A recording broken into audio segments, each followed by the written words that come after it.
দয়া সাগরের পানির সমান। আপনার পাপ যদি হয় সাগরের পানির সমান, আল্লাহর দয়া মহাসাগরের পানির সমান।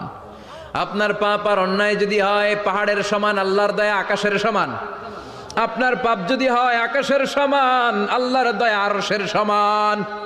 এজন্য আল্লাহ বললেন, ইয়া আইয়ুহাল্লাযীনা আমানু তুবু ইলাল্লাহি তাওবাতান নাসুহা। ও আমার গোলাম, তুই তোর নিজেরে যত বেশি ভালোবাসিস তার চেয়েও আমি তোরে বেশি ভালোবাসি। তোর বাবা মা তোরে যত বেশি ভালোবাসে তার চেয়েও আমাদেরকে বেশি ভালোবাসে কে? আল্লাহ বললেন, ভালোবাসারে তৈরি করার পরে আমি 100 টুকরা করলাম। চিল্লায় বলেন, কয় টুকরা?